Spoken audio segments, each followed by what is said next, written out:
अगर हम अपने इतिहास के पन्नों को पलट कर देखें तो हमें कई महान और बुद्धिमान व्यक्तियों के बारे में जानने को मिलता है जिनकी अलग सोच और कई इन्वेंशंस ने मानव सभ्यता को ही बदल कर रख दिया। अगर हम थॉमस अल्वा एडिसन द्वारा सक्सेसफुल बल्ब के आविष्कार को ही देखें या फिर आर्यभट्ट द्वारा सदियों पहले दिए गए जीरो और पाई के सिद्धांत को, इन सब चीज़ों ने कहीं ना कहीं हम इंसानों को वह सब चीज़ें अचीव करने में मदद की है जिसे आज तक हम अचीव कर पाए हैं। अगर कई ऐसे भी लोग और उनके इन्वेंशंस हैं जिन्होंने दुनिया को तो पूरी तरह बदल के रख दिया, मगर लोग उनके बारे में बहुत ही कम जानते हैं।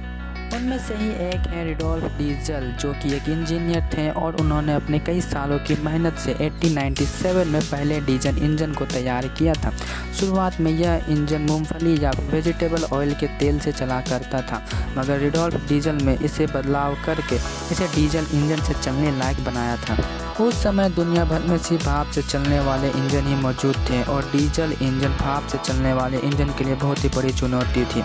और उस समय रुडोल्फ ने जोर देते हुए यह भी कहा था कि भाप से चलने वाले इंजन 90% ज़्यादा ऊर्जा को बर्बाद करते हैं और उनके द्वारा बनाया गया हुआ यह इंजन इस बर्बादी को बहुत ही हद तक रोक देगा। वर्ल्ड वार सेकेंड के बाद डीजल इंजन को पहली बार ट्रांसपोर्ट के काम में इस्तेमाल किया गया। इस इंजन ने एक तरह से क्रांति ही ला दी।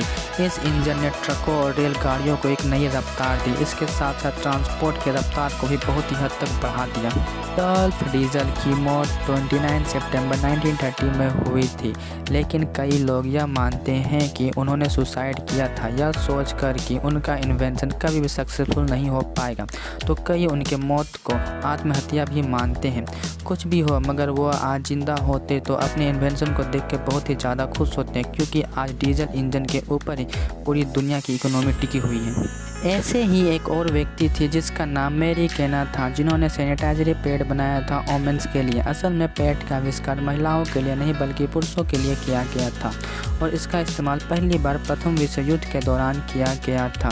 कहा जाता है कि फ्रांस की नर्सों ने प्रथम विश्व युद्ध में घायल हुए सिपाहियों के खून के बहाव को रोकने के लिए इसका इस्तेमाल करती थी।